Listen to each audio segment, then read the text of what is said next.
আমাদের দেহ একটা মেশিনের মতো, আর এই মেশিনকে ভালো রাখতে চাই সুষম খাদ্য ও নিয়ম মেনে জীবনযাপন। বয়স বাড়ার সাথে সাথে শরীরে বিভিন্ন পরিবর্তন হয়, যা দীর্ঘস্থায়ী রোগের ঝুঁকি বাড়িয়ে দেয়। বয়স যখন কম থাকে তখন খাদ্যাভ্যাসে কোনো বাধা ধরার নিয়ম থাকে না, কিন্তু 50 পেরোলেই শরীরে নানা রোগ পাঁচা বাঁধে, যেমন স্ট্রোক, হৃদরোগ, ডায়াবেটিস, উচ্চ রক্তচাপ, এমনকি বিভিন্ন ধরনের ক্যান্সার। তাই এই সময় শরীরের দিকে একটু বেশি নজর দেওয়া প্রয়োজন, না হলে সুস্থ ও সবল থাকা কঠিন হয়ে যায়। প্রথমত জল খাওয়ার হিসাব রাখুন। মূলত এই বয়সের পর জল পিপাসা কমে যায়, তাই শরীর সুস্থ রাখতে পর্যাপ্ত জল খাওয়ার অভ্যেস করুন। যদি আপনার ওজন 60 কেজি হয় তাহলে 3 লিটার জল খাওয়া উচিত।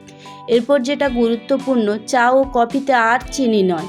সকালে চিনি ও দুধ দিয়ে চা কিংবা কফি খাওয়ার অভ্যেস প্রত্যেকেরই রয়েছে। মনে রাখবেন, শরীরে ওজন বাড়ার পেছনে দায়ী কিন্তু সুগার, তাই চিনিযুক্ত খাবার গ্রহণে সতর্ক থাকুন এবং আদা চা বা গ্রিন টি খান। এরপর সহজপাচ্য খাবার বেছে নিন।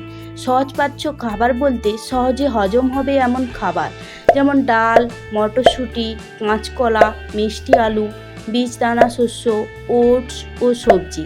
এছাড়া পরিপাকতন্ত্র সুস্থ রাখতে আঁশ জাতীয় খাবার খান। আঁশ জাতীয় খাবার বলতে যেমন ওটমিল, বার্লি, কমলা, আপেল, গাজর, এগুলো খেলে দীর্ঘ সময় পেট ভরা থাকে, ফলে হজমের সমস্যা হয় না। সবশেষ খাবারের প্লেটে যা রাখবেন, সেটা লাঞ্চ কিংবা ডিনার যাই হোক না কেন, 2 ভাগ সবজি দিয়ে ভরে ফেলুন। আর এক পাশে থাকবে মাছ কিংবা মাংস অথবা ডিম, আর এক পাশে থাকবে লাল চালের ভাত বা আটা রুটি। আপনি যেটা খেতে পছন্দ করেন।